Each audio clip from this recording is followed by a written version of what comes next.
Hello everyone, स्वागत है सबका आज की इस वीडियो में जिसमें हम डिस्कस करेंगे इलेक्ट्रोमैग्नेटिक इंडक्शन चैप्टर और उसमें हम डिस्कस करेंगे इंपॉर्टेंट डेरिवेशन। तो ये सीरीज चल रही है इंपॉर्टेंट डेरिवेशन की। कौन कौन से डेरिवेशन इंपॉर्टेंट है सीबीएसई के पॉइंट ऑफ व्यू से, बोर्ड के पॉइंट ऑफ व्यू से, एनसीईआरटी में कौन कौन से डेरिवेशन है, तो कौन से डेरिवेशन है जो एनसीईआरटी के इंपॉर्टेंट है। तो आज हम देखने जा रहे हैं चैप्टर नंबर 6 इलेक्ट्रोमैग्नेटिक इंडक्शन। काफी इंटरेस्टिंग चैप्टर है, काफी सारी चीजें इसमें दी गई हैं। तो देखते हैं कौन कौन से डेरिवेशन है जो हमारे लिए इंपॉर्टेंट है। Let us see here. तो पहला डेरिवेशन देखते हैं यहाँ पे कौन सा है जो बोर्ड में पूछा जाता है। पहला है self inductance of a solenoid. तो ये एक बार पूछा गया है 2015 में, अगर देखेंगे 10 साल के अंदर हमने निकाला है कि कितनी बार डेरिवेशन पूछे गए हैं। तो ये डेरिवेशन जो पूछा गया है self inductance of the solenoid, मैं आपको एनसीईआरटी में दिखाता हूं कहां पे आपको ये मिलेगा। अगर आप एनसीईआरटी फॉलो करेंगे तो एनसीईआरटी में self inductance of the solenoid अगर आप देखेंगे तो ये चैप्टर हमने खोला हुआ है ऑलरेडी आपके लिए, इलेक्ट्रोमैग्नेटिक इंडक्शन। तो इसमें self inductance of the solenoid आपको मिल जाएगा। यहां पे आप देखेंगे जहां पे सेल्फ इंडक्टेंस की बात की गई है, ये रहा, ये इंडक्टेंस की बात की गई है। पहले म्यूचुअल इंडक्टेंस है, उसके बाद सेल्फ इंडक्टेंस की बात की गई है। तो यहां पे आपको ये मिल जाएगा बच्चों। अगर आप देखेंगे सेल्फ इंडक्टेंस, तो म्यूचुअल के बाद सेल्फ इंडक्टेंस है। तो देखिए सेल्फ इंडक्टेंस है यहाँ पे, पेज नंबर ये आपका चल रहा है 100 एंड ये 67 था तो 68 हो गया ये। यहां पे आप देखेंगे तो ये देखिए ड्राइव किया गया। यहाँ पे पहले फाई की वैल्यू लिखी गई है, एन फाई कितना होता है, और फिर उसको डिफरेंशिएट करके यहाँ पे पूरा वैल्यू निकाला गया है। अगर आप देखेंगे तो ये फाइनली वैल्यू निकाल के आई है mu not an square A into L, या फिर हम यही बोल सकते हैं mu not an square into volume. जो वॉल्यूम होता है सॉलिनॉइड का, एरिया इंटू लेंथ, तो वो निकल के आता है mu not an square into volume. तो ये पहला डेरिवेशन है हमारा self inductance of the solenoid. अगला देखते हैं कि आगे इसने क्या पूछा। आगे क्या पूछेगा, म्यूचुअल होगा नेक्स्ट, है ना, नेक्स्ट तो म्यूचुअल पूछेगा फिर। तो अगला जो है हमारा म्यूचुअल हो सकता है। म्यूचुअल इंडक्टेंस की दो अगर आपकी कॉइल हैं, एक के अंदर एक रखी हुई है, तो उनका म्यूचुअल इंडक्टेंस कितना होगा। तो ये भी एनसीईआरटी में उसके पास ही दिया होता है, अगर आपने देखा होगा, अगर आपने ध्यान दिया होगा तो यहीं पे जो है म्यूचुअल इंडक्टेंस की बात की गई है इससे पहले। तो ये देखिए म्यूचुअल इंडक्टेंस यहाँ पे ड्राइव किया गया पूरा। अगर आप देखेंगे तो यहाँ पे पूरा डायग्राम वगैरह बना के ड्राइव, देखिए ये बना रखा है पूरा डायग्राम, और ये पूरा यहाँ पे ड्राइव किया गया है। ये पेज नंबर आपको मिल जाएगा, पेज नंबर 166 पे पूरा डेरिवेशन है ये। और इसमें ये भी लिखा गया कि म्यूचुअल इंडक्टेंस 1 2 जो होता है 2 1 के बराबर होता है। मतलब कॉइल 1 की वजह से 2 पे निकालो या 2 की वजह से 1 पे निकालो, बराबर वैल्यू आती है। ये काफी इंपॉर्टेंट एक चीज है हमारे लिए। तो म्यूचुअल इंडक्टेंस हमें जो निकालना है उसका डेरिवेशन हमें आना चाहिए बेसिकली। तो डेरिवेशन यहाँ पे पूरा दिया हुआ है, राइट। तो इसको ध्यान से देखेंगे। अब देखते हैं अगला डेरिवेशन हमारे सामने क्या है। तो अगला क्या पूछा गया है यहाँ पे, अगला हम देखें डेरिवेशन। तो देखिए काफी बार आया, 2009 14 17 कई बार ये डेरिवेशन आ चुका है। अगला है कि अगर दो लूप हो, अभी तो हमने सॉलिनॉइड की बात करी, अगर दो लूप हो, एक सर्कुलर लूप के अंदर एक सर्कुलर लूप छोटा रख दें, तो उसका म्यूचुअल इंडक्टेंस कितना होगा। तो ये जो है एनसीईआरटी में एज अ क्वेश्चन की फॉर्म में दिया गया, क्वेश्चन है उसमें दिया गया है। अगर आप ध्यान से देखेंगे यहाँ पे तो क्वेश्चन है, इसके बाद ही वहां पे इसके बारे में डिस्कस किया गया। तो एक क्वेश्चन है यहाँ पे आप देखेंगे, ये देखिए ये क्वेश्चन दिया गया 2 कोसेंट्रिक सर्कुलर लूप वाला। तो यहाँ पे जो है पूरा डिस्कस किया गया है यहाँ पे कैसे कैसे हम लोग निकालेंगे। तो ये डेरिवेशन भी हमें आना चाहिए, राइट। तो काफी सारे इंपॉर्टेंट डेरिवेशन इस चैप्टर में हमें मिल रहे हैं, ठीक है। 3 हमारे हो गए। अब देखते हैं आगे और क्या यहाँ पे है। तो नेक्स्ट अगर हम देखें यहाँ पे, तो energy stored in the inductor equal to half L I square. ये एल आई स्क्वायर होता है, वो हमें निकालना है। उसके बाद हमें बताना है कि एनर्जी डेंसिटी जो होती है वो यूनिफॉर्म मैग्नेटिक फील्ड में इतनी होती है, मतलब ये एनर्जी आ जाएगी। इसको फिर हम डिवाइड कर देते हैं वॉल्यूम से, तो हमें प्रूव करना है कि वो इतना आएगा। तो देखिए कहां पे लिखा गया है इंडक्टर की एनर्जी कहां पे निकाली गई है। तो अगर आप देखेंगे एनसीईआरटी में, तो इंडक्टर की जो एनर्जी है, जहां पे हमारा एनर्जी है, देखिए आप इंडक्टर की बात करेंगे हम लोग, तो उसमें वर्क डन निकाला गया। देखो यहीं पे लिखा हुआ है, एक्चुअली वर्क डन निकाला गया पहले इंडक्टर में, कितना वर्क डन होगा।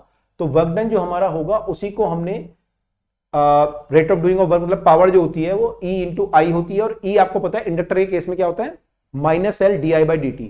तो उसी को यहाँ पे इंटीग्रेट किया गया, इन्होंने उसका मैग्नीट्यूड लिया है L di/dt, उसको फिर इंटीग्रेट करते हैं हम लोग, और वहां से हम लोग निकालते हैं कि हमारी जो एनर्जी इंडक्टर में स्टोर होगी वो कितनी होगी, हाफ एल आई स्क्वायर होगी। और एक किस तरह की एनर्जी होती है बच्चों, मैग्नेटिक या इलेक्ट्रिक, एक बार बताएंगे सब लोग। तो ये जो एनर्जी होती है ये मैग्नेटिक होती है, अगर आपको पता है। और इसी को अगर आप डिवाइड करेंगे वॉल्यूम से, तो आपका फॉर्मूला ये बन जाएगा b²/2 म्यू नॉट, राइट। चलिए फिर लिखा है potential difference between the two end of a rod of length L moving with velocity v। अगर कोई रॉड जो है वेलोसिटी v से मूव कर रही है किसी मैग्नेटिक फील्ड में, उसके दो एंड के बीच में कितना पोटेंशियल डिफरेंस डेवलप होगा। ये दो डेरिवेशन है, एक तो रॉड स्ट्रेट मूव कर रही है और एक है कि अपने वो किसी एंड के अबाउट घूम रही है। तो इन दोनों केस का डेरिवेशन यहाँ पे पूछा है, अगला आप देखेंगे तो वही डेरिवेशन होगा। अगला डेरिवेशन एक्चुअली वही है, potential difference between the two end of the rod rotating in a uniform magnetic field. तो एक कांस्टेंट स्पीड से अगर मूव कर रही है ओमेगा से, तो कितना इसका मैग्नेटिक फील्ड होगा, कितना होता है वैसे पता है आपको? न्यूमेरिकली जब सॉल्व करते हैं आप लोग तो आपको याद होना चाहिए कितना होता है। तो यहां पे आप देखेंगे दोनों डेरिवेशन आपको दिए गए हैं। अगर आप देखेंगे हम लोग बात कर रहे हैं कॉइल के ईएमएफ की, सेल जो हमारा इंड्यूस ईएमएफ होता है उसकी बात कर रहे हैं हम लोग। तो यहां पे आप देखेंगे, देखिए दोनों डेरिवेशन दिए गए हैं यहाँ पे। ये देखिए इंड्यूस ईएमएफ की बात यहाँ पे की गई है। ये देखिए पहला वाला तो ये वाला है आपका कि अगर कोई कॉइल रोटेट कोई अगर आपकी रॉड जो है रोटेट कर रही है तो उसका कितना ईएमएफ इंड्यूस होगा। तो दो मेथड से उन्होंने किया है। एक मेथड तो आपका है कि हम एक स्मॉल एलिमेंट पे ईएमएफ निकाल लें और उसको फिर इंटीग्रेट करके वैल्यू निकाल लें।